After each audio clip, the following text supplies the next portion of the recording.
Hey everybody, my name is Ronald. I'm the co-founder of About Fraud and I'm the host for the session today.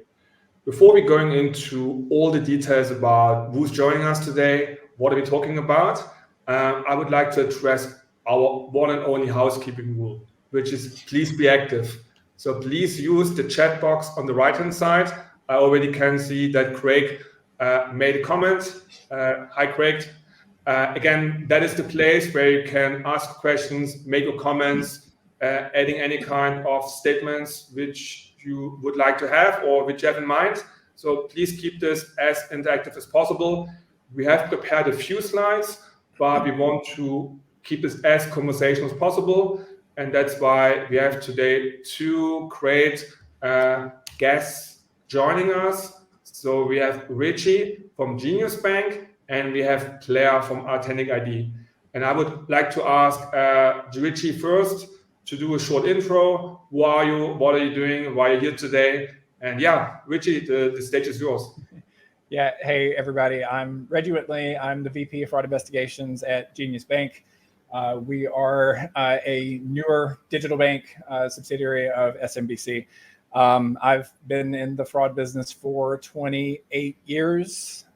And based off of some of the folks who are attending, I know a few folks who are on board. So excited to talk about the topic today and appreciate you guys inviting me. Thanks, Richie. Thanks for being here today. And again, back to the audience, it's like a really good chance in asking Richie a lot of questions. He has seen a lot. The same to Blair. He has been around for a while. So Blair, please also do a short intro from your side. I don't know. I've got to challenge Reggie right off the bat, but welcome all you fraud fighters. 28 years. This guy can't be old enough to be fighting fraud for 28 years, but we'll go with that. I'm Blair Cohen. I'm the founder and president here at Authentic ID. We're the pioneer in doing document authentication to face matching that's facilitated this digital transformation, allows people to prove their identity remotely with confidence. Thanks, Blair, for being here today. Thanks for having me. This whole session is designed about sharing ideas, sharing insights, sharing experience, sharing good and bad things, which we have seen. But before we're going into the first examples of real life stories, I would like to trigger a poll for the audience, because I would like to know what are the fraud types which are rising in your organization. There are a couple of choices available. You can also select as many as you like, but it's just like a good indicator to see what is really on your radar right now in your organization. And then also we can go back to this in a second. But let's start with Richie. What is top of your mind right now in 2024? So what are the big topics which you see right now and really, on your radar with your team are really on, Yeah, sure. So Genius Bank has two products right now. We have a personal loan and we have a savings account. And with the personal loan, we're seeing a lot of credit washing, seeing a lot of first party, seeing ID theft, which was expected. Also, a lot of folks just kind of taking a shot at, let me see if I can open the loan and then claim I didn't open the loan. So a lot of that is making sure that we're verifying who's who and kind of what's coming through. From our savings product, man, you name it, we've got the fraud types coming through. We've got a lot of identity theft coming through. We've got a lot of synthetic information coming through. We've got a lot of scripted attacks we have coming through. So based off the product, we're seeing a lot of synthetic, a lot of made up information. But the volumes are very different between the two. So it just depends on the product that we're having come through. But those are the main ones we've seen come through so far. But do you see any kind of specific topic picking up a lot, or is it more like the general? Yeah. noise? So I'll say for credit washing has been very interesting that we've seen a lot of, and it plays kind of between credit washing and synthetic identity. And so, synthetic identity detection has been important in how we can identify if a person is who they say they are and if their information is current, or if we're looking at a lot of updated information. We've seen a lot of that coming through. That is one of the main focuses we've had with our personal loan product. And we've had a lot of that come through. we've had a lot of identity theft with the savings product, well, we're assuming identity theft. We've had a lot of true people's information that are being leveraged in opening of the new accounts. So those two groups have been what we've really had to focus in on and try to detect early. Okay, cool. Thanks for these first insights, Richie. Claire, on your side, any big topic which is right now are really on the rise? Yeah, really. I mean, I just kind of coincides with what Reggie is seeing. Synthetics, and we are seeing just a huge rise in synthetics, and a lot of it is generative AI. And if you think about all the data breaches that have happened last year, 353 million Americans were breached. Let's do some math. How many people even live in the United States? So, the math is pretty simple on that one. All of our data has been breached. So it's pretty easy for you to acquire real person data. And armed with a fake ID, you are that person. You just became that person. Pretty much all other defenses that you have are moot. So getting that identity proofing part right and knowing who you're dealing with is crucial up front. And when you talk about the difficulty of doing this, so many people do this stuff manually today. People are sending you documents, sending you pictures of the faces, and you've got humans looking at it.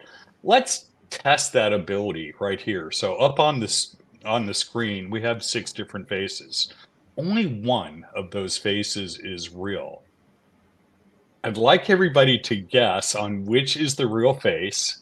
And then at the end, we're going to tell you which one was the real face. But I'd love to know how you picked it out, because I've studied these faces and I consider myself an expert at this. And I wouldn't be able to tell you honestly which one was real and which one was AI generated.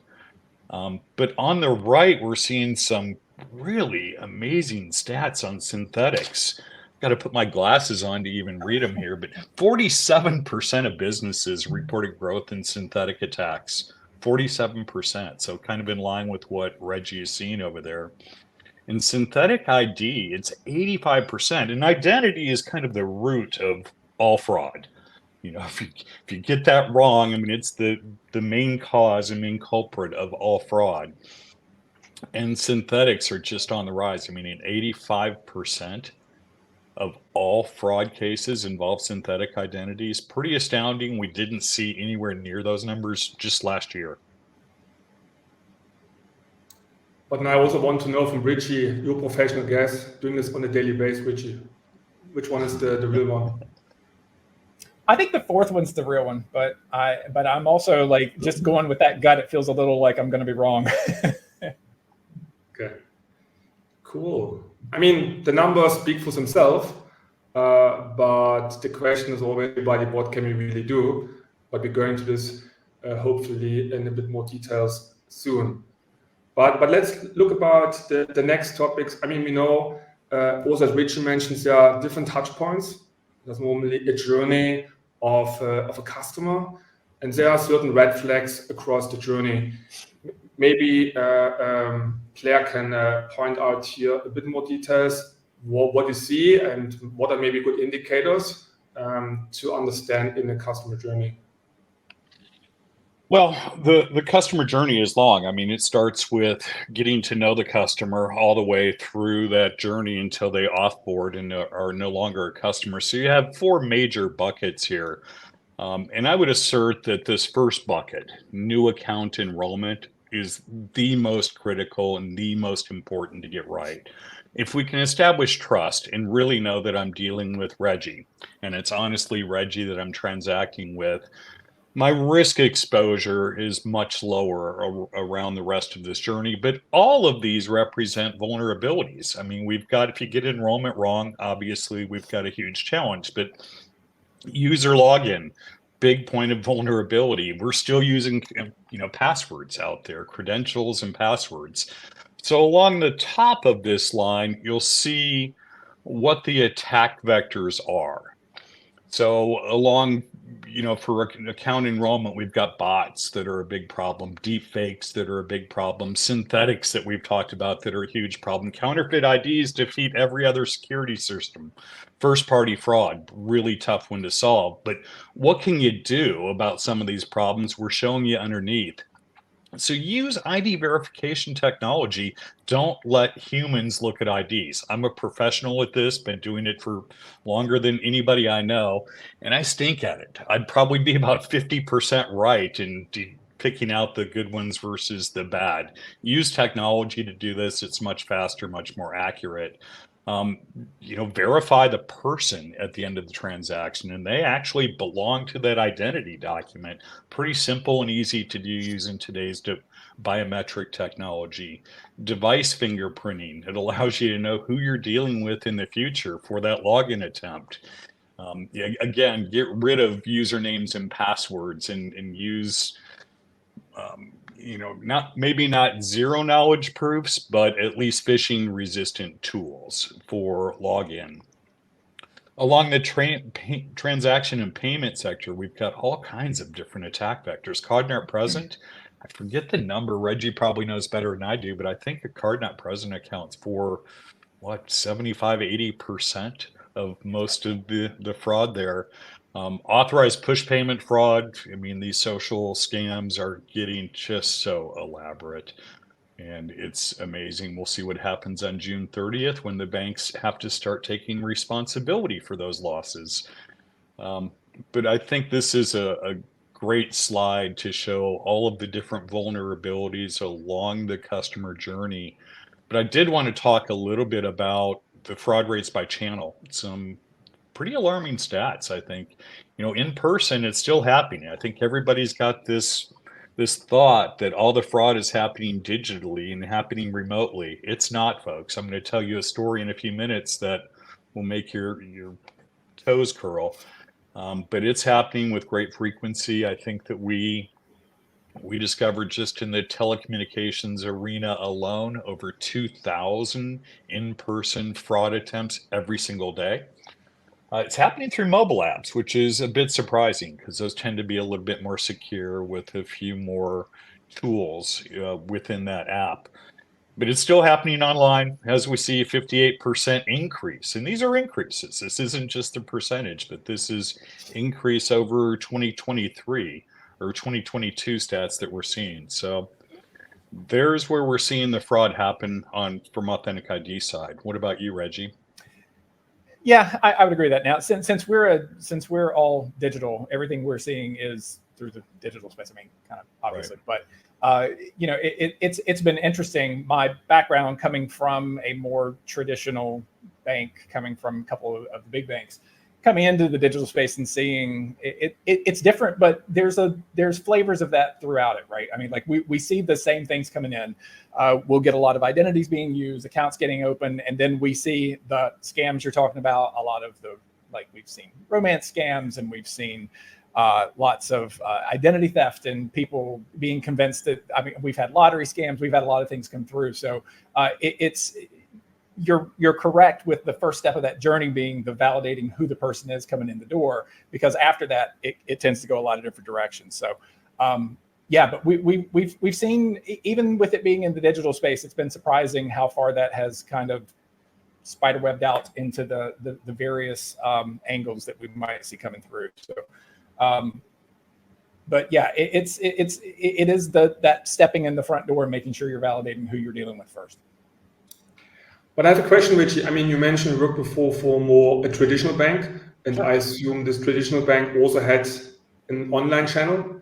That means they also had a digital channel. So my question now is, how is the fraud journey or the behavior or everything what you see around this topic in the digital world on a traditional bank in comparison to a pure digital player? Is it any difference, or? Yeah, we are the target to get the money out of the more traditional bank. So we'll be the stage where information is used to open an account with us to then target the Bank of America, the Wells Fargo, the Chase, we're the kind of step in between. They try to use us to get the money out of that bank and then through a different channel afterwards. So part of what we've had to do is we're playing the middle part of it of, are you who you say you are? And then, okay, yes, this is all your information. Now, what's coming in, and should it be? And do we let it leave? Do we validate it as it comes through? So it's been interesting. Without we don't have branches. We don't have, right now, we don't even have a card that can be used. So we are literally, the account's getting opened and we're trying to say, please bring your money to Genius Bank. We would love you to bring in lots of money to Genius Bank. We pay this high interest rate. But hey, also we need to validate what it is because you may be taking it from another source. So we're kind of the step within the account takeover. Obviously, we have a lot of very good customers and good customers coming through. But right now, part of the challenge is differentiating between the real customer and the not. So the traditional bank, there's a lot of angles to get the money out of the account. For us, we seem to be the stepping stone to get the money out of the traditional bank is what we've seen a lot of. Mm-hmm. And when I'm looking right now into the poll, which I just closed, number one is actually account takeover with 24%. Then we have synthetics with 19%. And number three is first party fraud. So it's quite a mix, but of course it also emphasized again synthetics, the account itself are really the top two topics which are top of mind for our audience. And I would agree with that. I mean, because when with what we're seeing, the account takeover piece, we're not the account takeover. Our account's not being taken over.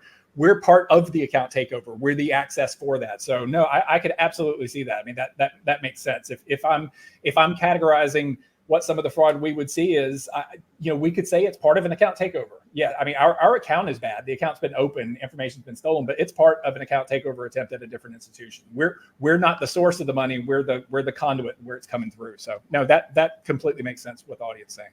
It really does make a lot of sense. I mean, if you think about it, synthetics, it's a brand new identity. This is a Frankenstein monster of somebody that's never existed before. So it's hard for them to do a lot of damage. They've got to play the long game and,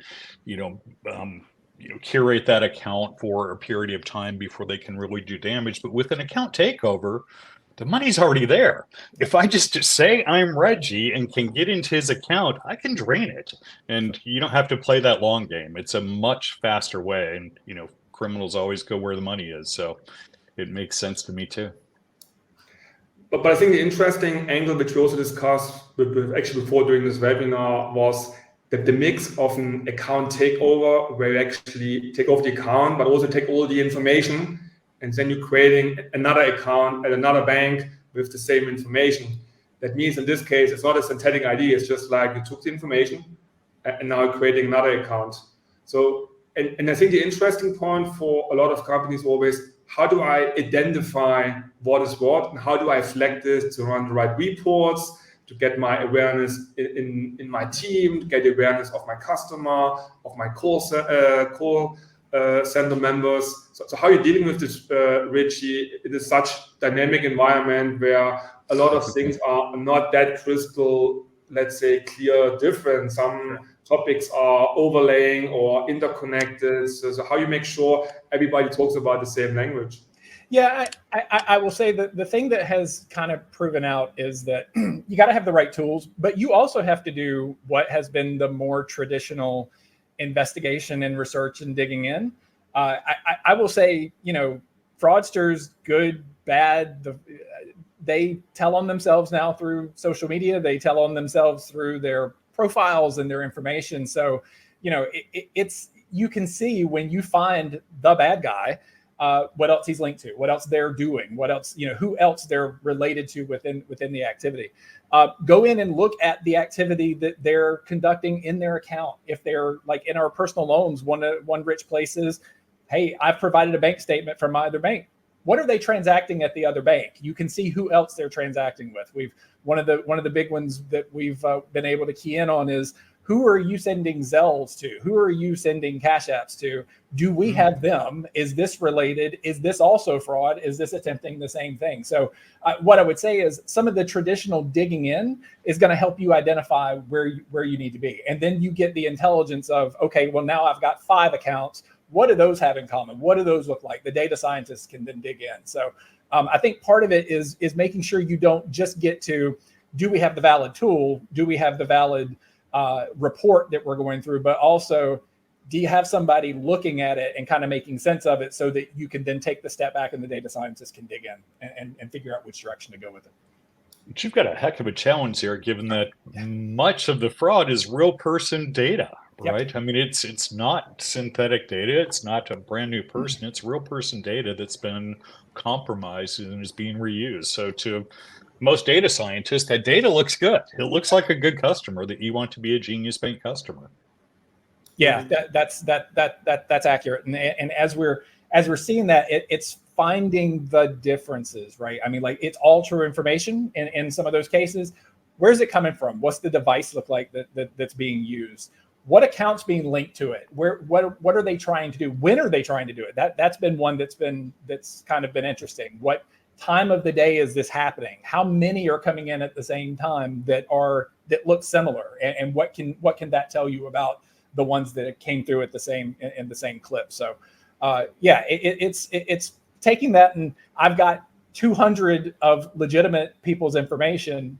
What do those 200 have in common that are not just straight up identity elements that we can then figure out what to do with it? So potentially a lot of fraud is coming in waves. It's not like a single account creation, but potentially if they're coming in a waves, they have somehow a connection between each other, will hopefully give some indicator that they are linked and maybe not really good people or good people with good intention. And I will say, there's some smart people. If you can take a step back and not be pissed off at the fact that you're getting hit so hard, there are smart people behind doing this, and they're good at hiding what they're doing. And some of that is seeing what those patterns are, but it's not. What would be easy is not easy, and it's figuring out kind of what the outliers are and how you can identify those across the group.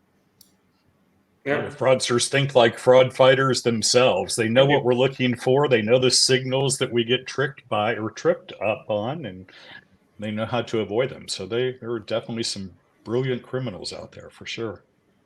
We have job security, Reggie. Yeah, we do. I mean, we already have seen in the slides, there are a couple of tools or methods to hopefully identify or stopping certain type of fraud. And that's the next poll for the audience. So please give us some feedback. Which of these methods are you using right now in your organization in this life cycle to again identify or stop the fraud? And we're coming back to this in a second, but I would like to take one step back to the first poll and going back to Blair. We have seen ATO, it's the biggest one from our audience. So it's the top of mind for the most of us. But I'm pretty sure you have seen maybe different activities right now happening or different services who accelerates ATOs. Maybe you can, again, give us some practical insight, Claire, from your side, what you have seen and what we should be aware of.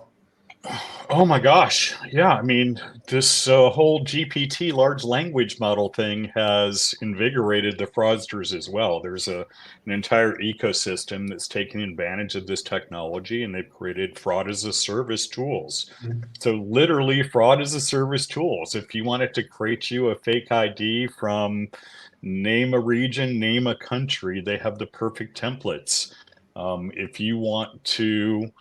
If I want to sound like Reggie and look like Reggie, based on the amount of data and just being on this webinar for this period of time, I've collected enough data points about his voice cadence, his face, his facial interactions, to where had I been recording this using an AI tool, by the end of this meeting, I'm realistically Reggie to even his friends. I mean, this is happening all day long.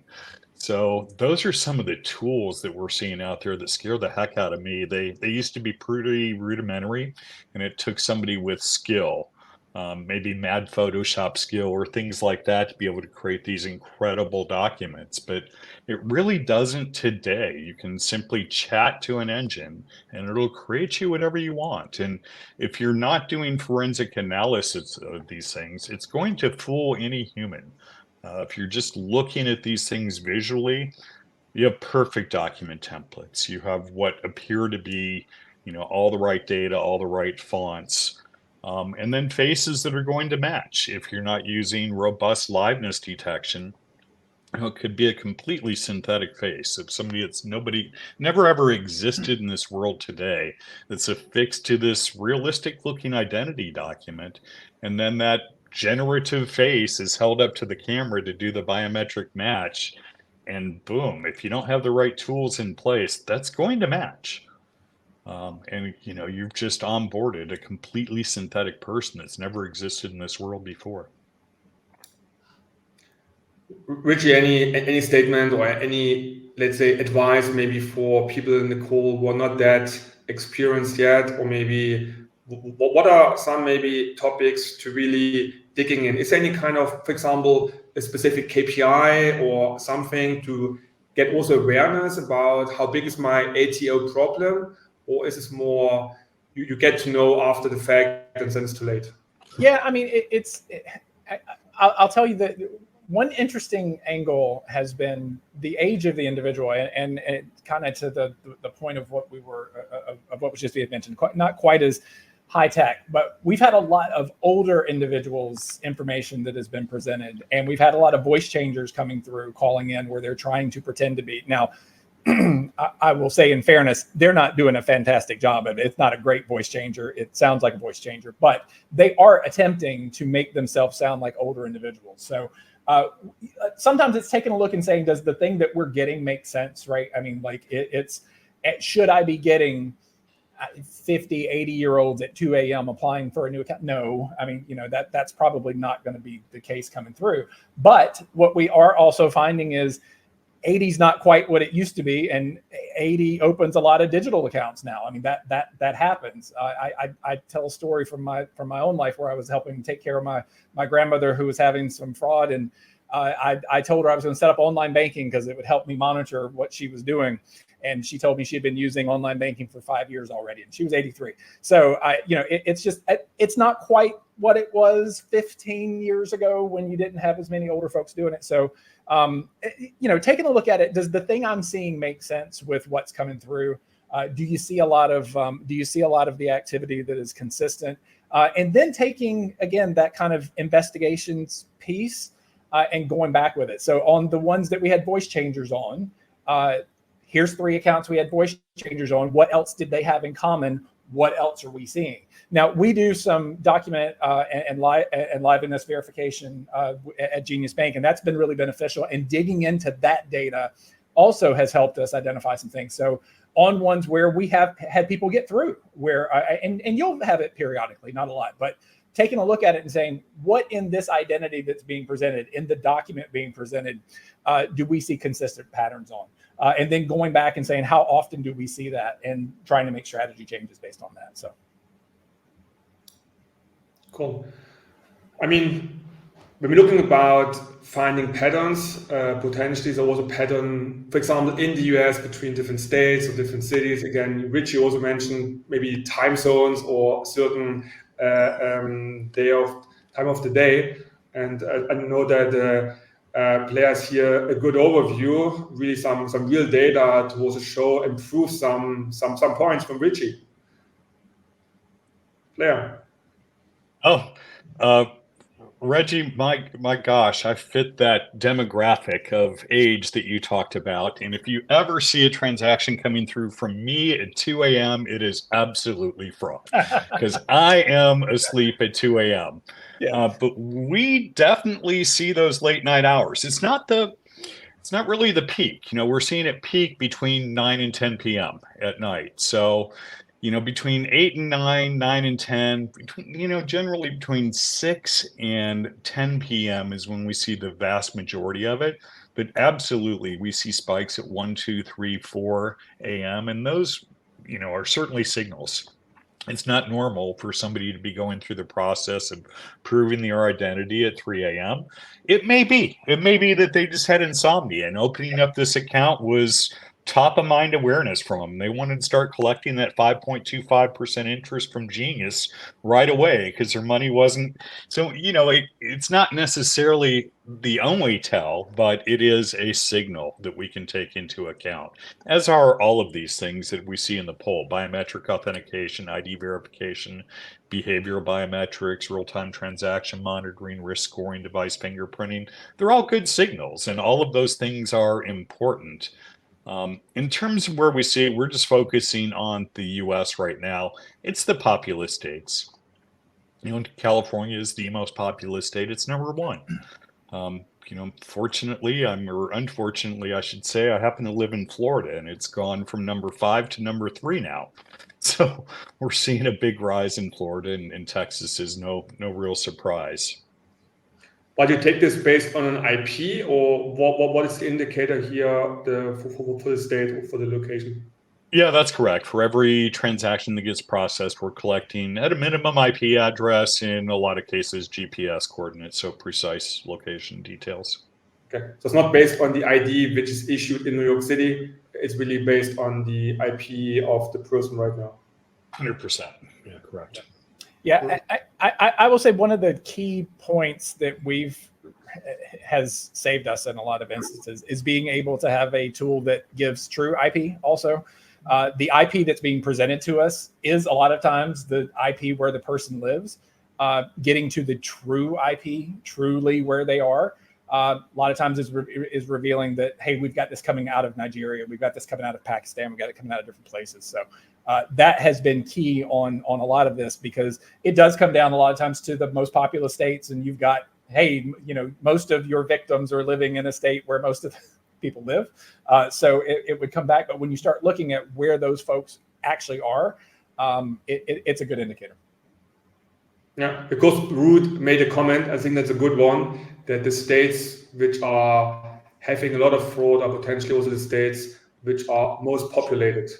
So that's why potentially is also the question, how many applications coming in from California and how many % of these applications are more risky than others. I think that's maybe also where every organization needs to make their own math to really understand which state is more risky. I would just double click on what Reggie said. Those IP addresses and the true IP addresses are so important to resolve. We have seen a tremendous increase in attacks from the country of Ghana. The IP addresses look like they're coming from Des Moines, Iowa. But if you get to the true IP address, they're all from Ghana. We saw, what is it? $49.5 million worth of losses that have occurred already in 2023. Just from that one country alone. And that's a tiny country, by the way. It's not that populated. But these are attacks in the US. So IPs or true IPs from Ghana are involved in attacks for US businesses. Yes. Okay. Do you actually allow any kind of outside US IPs, Richie, to opening accounts? Or? We don't currently. I will say SMBC is a global brand. So that has been a challenge because we do have folks who are legitimately trying to come in. So that's been a challenge kind of for us to work through. And one of the things that you have when you have a new bank, but being a US digital bank, we're currently not doing that. So we made a policy of that. Okay. Cool. Any other maybe indicators from your side, Richie? I mean, they have now talked about the location, the IP, but is there anything else where you believe, again, good indicator, maybe checking with the team? Because one of the points is always, when we're doing the session like right now, what are maybe takeaways for someone from a bank or from a fintech? And what are maybe takeaways to maybe discuss in my next team meeting or bringing up, or maybe just challenging to see Are we doing the same thing? Are we doing something different? Do we miss something? What are maybe good indicators, Richie? Again, just having a look or diving deeper. Yeah, I think the kind of coming in again, and Genius just launched, and we did a whole build the bank thing, right? I mean, like we were a year and a half building the bank, and certain things that you think are going to be gold and certain things you think are going to absolutely work don't necessarily work. So I would say you have to look beyond just the, I want to make sure you are who you say you are and that I can absolutely verify all of the pieces for it. I can promise you fraudsters have figured out your particular angle on that, and you're going to need to be ready to respond to it. Just meaning I could verify everything. I could verify that your email is your email and that you've had it for 15 years. Fantastic. They have figured out how to leverage that without taking over your email. So be ready to understand more than just what's coming in the door. And also be ready to be able to shift how you're opening your accounts in your process, right? Like it's not just, you're going to have to respond. They're going to figure out angles on you, making sure that you're gathering data. Data is absolutely critical. Do not cut corners on storing your data, accessing your data, make sure you can get to the data. That's been critical and kind of where we are too. So what I would say is just challenge you could have the tightest controls possible over, I'm going to validate if you are who you say you are, and you're still going to be at risk, and folks they're going to figure it out. So get to your data, make sure that you're able to access it quickly and be able to leverage it. That's a great thought. I'm glad that you guys have figured that one out. We're an hang on. We've not figured it out. We're doing okay. But at least having the data, you have that figured out. We're kind of handicapped in that people are sending us identity documents and faces. And in some cases, we're doing this for governments, and it's a completely stateless experience. In other words, those images come in, we do our thing, return a response, then destroy that data. So from an AI ML standpoint, it doesn't allow us to continue to learn. So at least you're able to continue to hold that data, access that data, and learn from that data, because you're right, it's critical. You can start to see the trends. You'll figure out how they've figured out how to beat you, if you will. Fraud fighters, fight your fight. Hold tight to what data you're going to get, because if you pay me now or pay me later, right? You're going to either have to have it up front, or you're going to have to go figure out how to get back to it. So, yeah. And I think based on this picture which we can see right now, a good question came in from Ruth to understand, if you are a global organization, would you actually consider every branch or every country independently from each other, or would you still put everything together? I think that's an interesting one, because when you're running machine learning models, and again, the fraud in the US in comparison to operating in Brazil or Mexico or Canada will be different. So any advice here, Richie or Blair, how would you approach this, looking at the different markets, looking at the different data points? Would you really separate this, or would you still putting everything in one model and trying to get a big picture across all your customers, across all the countries which you're operating?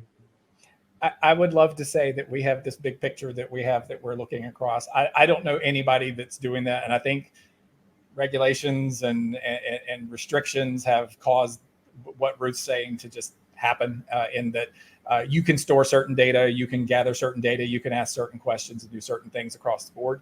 We can look at things globally, but I don't know any institution that's really, and somebody could prove me wrong, but any institution that is looking at it saying, we're looking at our entire base because we have a global footprint and we see things a certain way. But Blair, I don't know if you know, if you have a different take on that, but I don't know anybody that's solving that way. Yeah, I would agree with you. I mean, the privacy laws and KYC regulations just vary so widely from geography, from country to country, from geography to geography. So establishing one set of rules across a big global enterprise is exceedingly difficult. However, what I would say is that everybody's trying to achieve a universal UX. So a universal customer experience to make it as friction-free as possible to convert all those clicks that you get to your website. So there is an emphasis on doing that, and they're trying to reduce the number of steps as much as possible.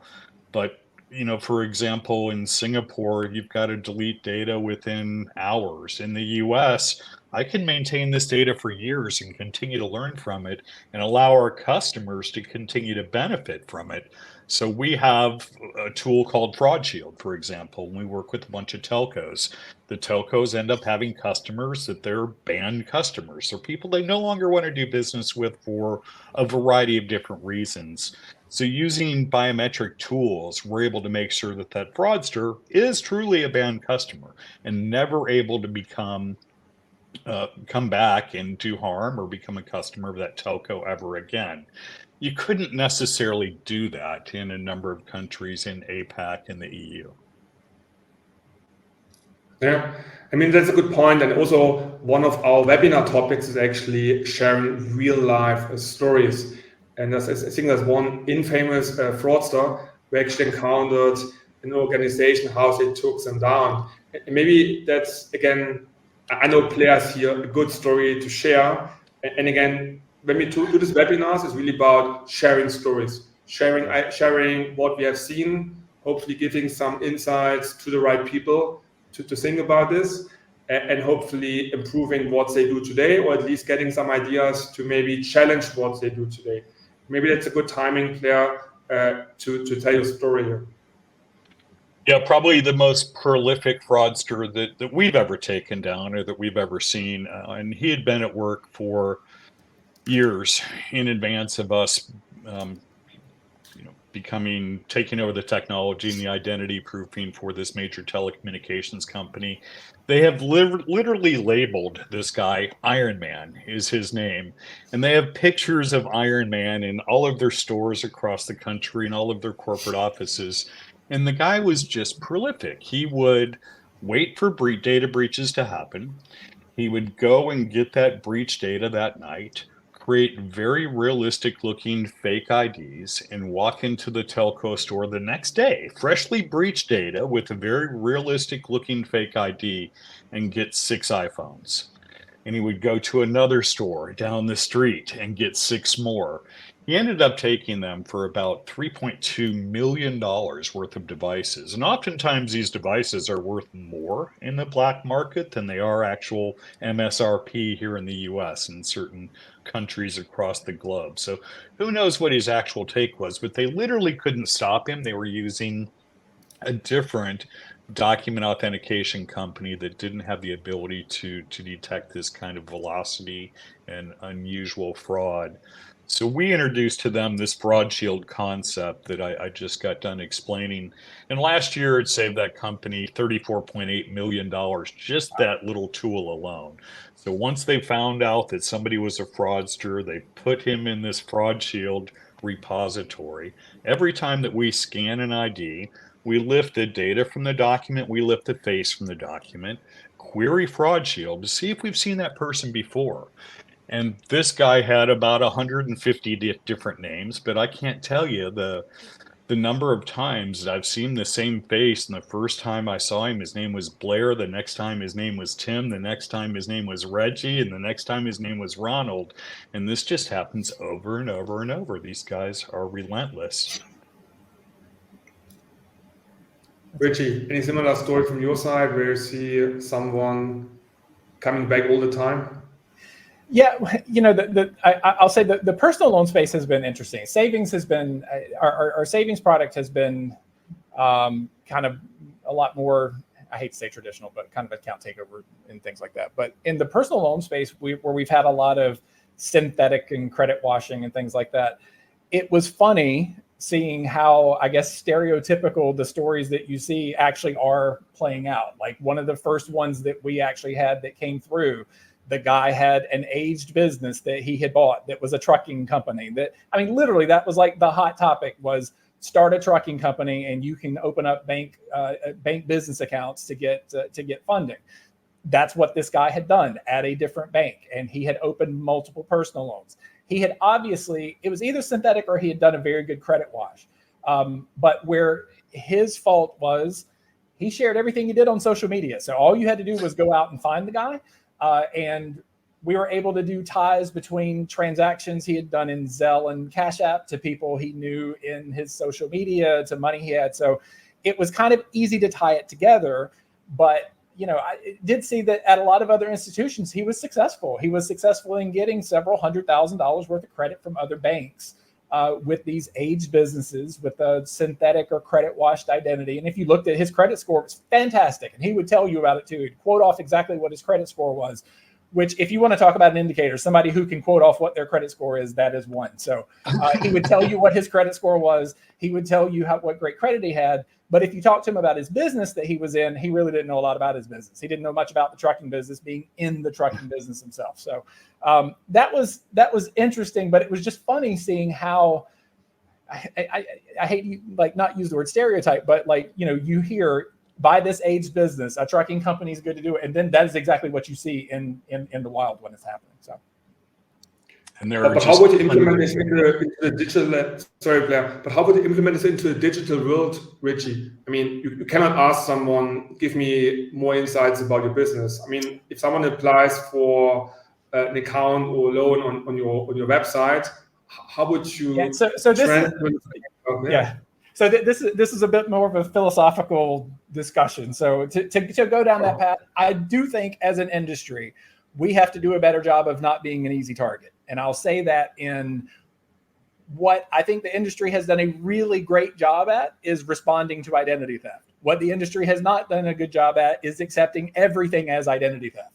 And what that has grown is the fact that you have individuals who can just file identity theft so easily that they can come back through and do washing and go to the next, to the next, to the next. And so in this case, could we stop him coming in the door? No. Do we have to help him do it the next time?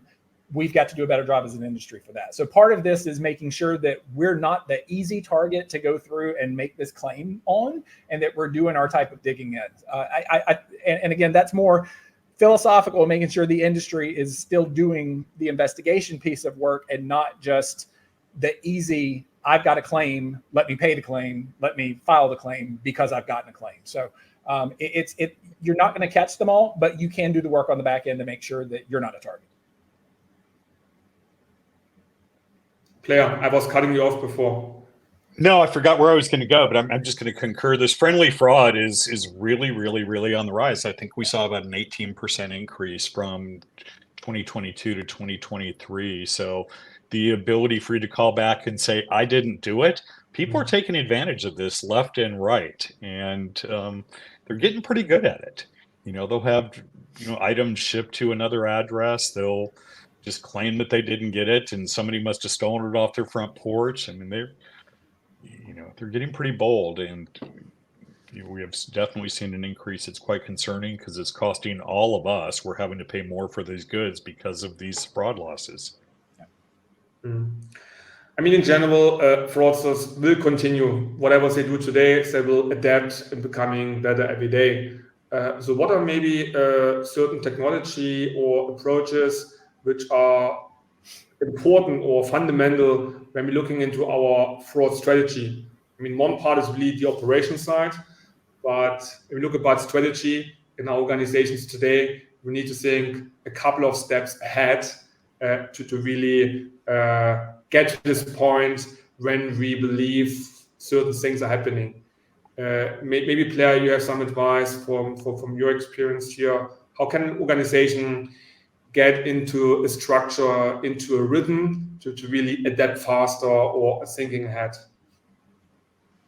Get into a rhythm is tough because the fraudsters are going to throw you for a curve every chance that they get. As soon as they figure out what your rhythm is, they're going to change course, and you're going to have to continue to be vigilant and look at the data and look at the trends. We, being a little bit selfish here with this slide still up on the screen, we're seeing just this tremendous rise in generative AI. You see it in UAE, of all places, where you wouldn't think UAE would be a big hotbed for crime, but a 32% increase in generative AI and biometric spoof attacks. Folks, you can't stop this using people to look at these images. You have to use technology.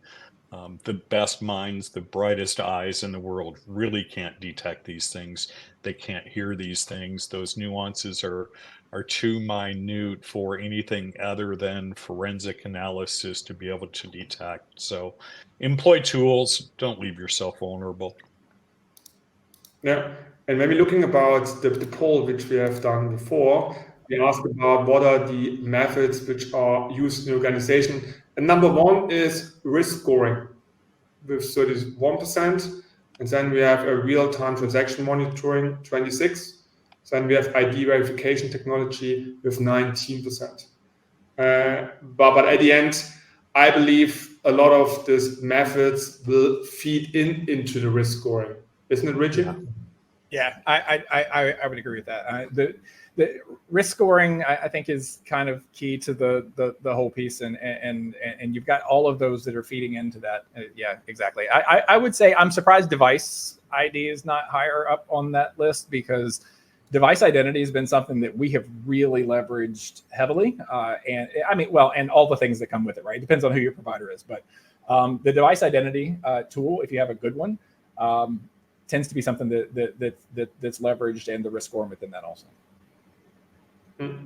Yeah, these guys are professional fraudsters. They don't go out and buy a new device for every time they attempt to commit fraud. They're using the same devices over and over and over. So all of the tools that are listed in that poll are fantastic tools.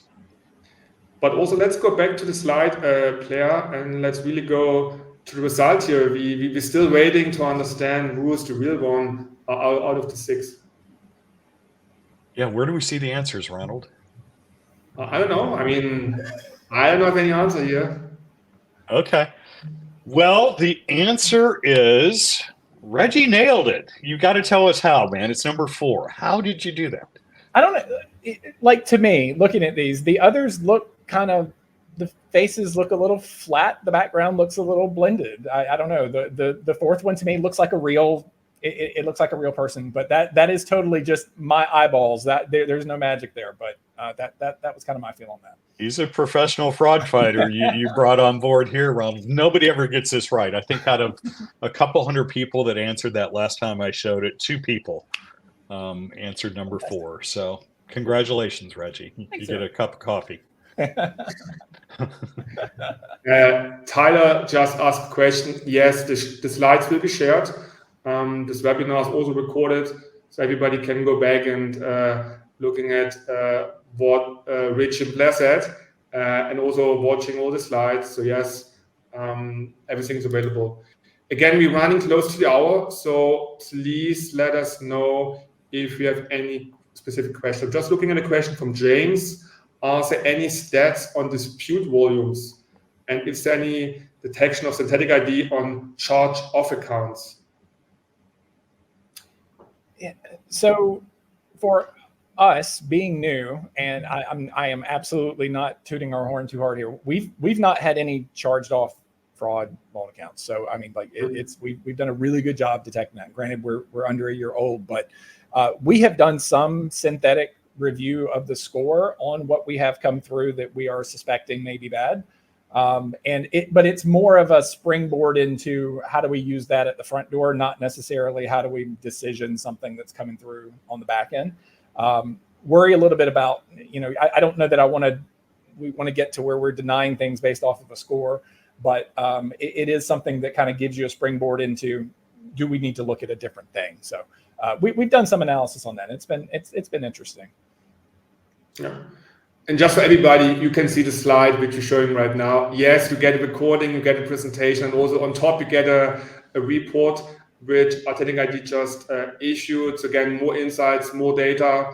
As we learned today, it's all about data. It's all about educating ourselves, our teams, stay on top, understanding trends that we really can adapt as much as we can. I think that's part of the game. We need to be adapting, and we need to learn, and we need to have the session like today to really learn from Richie, from Claire, what they see. And yeah, I mean, I just want to take one more question. I think it's interesting, but not sure if you both have a good answer here. For the in-person channel, how much is really this kind of internal employee bad actor behavior involved. I mean, we see this in some statistics as well, that in-person or internal fraud, internal employee fraud is on the rise as well. How can we, let's say, flag this here? Is this really something which is rising, or is this a bit more blurry and it's difficult to really flag right? I think we probably see more of this than Reggie does, given we service so many of the telecommunications and banks in their brick and mortar locations. And absolutely, I mean, you can go out on the dark web, and these people that work in these telcos and the banks put themselves up for hire. And for, as little as $1,000, you can get a SIM swap. And, you might be swapping a SIM of an account that has a crypto wallet with millions of dollars in it. Well worth $1,000 investment, well worth the risk for the employee. They're making $100 a day. Here they were just offered to be made $1,000 for the day for not doing anything that abnormal. They didn't even have to leave their office to do it. The fraudster walked into the store and acquired this fake SIM. So yeah, we are absolutely seeing a rise. I follow a bunch of dark web marketplaces, and I've seen a tremendous rise in this collusion of internal employees offering their services pretty publicly on the dark web. Crazy. I mean, if that's really so available, that's 2024. I mean, we have a few minutes left, so that's why I just want to wrap up. Maybe from Richie, any last comments about what we have done today in the last 55 minutes? Any hint or any suggestion what comes up next? Yeah, so I wanted to say, Blair, thanks for the plug on our 5.25% interest on the Genius savings account. Appreciate that. It's strong. But yeah, appreciate that. Yeah, no, what I'll say is, as fraud fighters, guys, let's still do the work, like the investigations work. I feel like we've done a lot of automation and things like that, and I think there's still a lot to be said for the elbows in, kind of looking at stuff and digging in and making sure we're using the tools that we're getting. So I think that's the one challenge I would put out there. I am underwater right now, but you have to do the work and you have to put it in so that you kind of see what's going on. The fraudsters are doing it, so we have to do the same. Do you believe, Richie, that people trying to hide behind big data and data science, and they're not really going into the data anymore and doing the investigation work?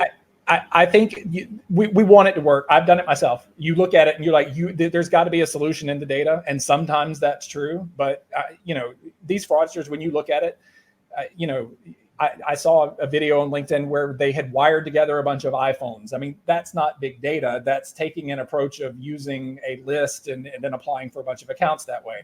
So we have to do the same. I mean, we still have to do the work. Somebody still has to look at the data. Somebody still has to make sense of it.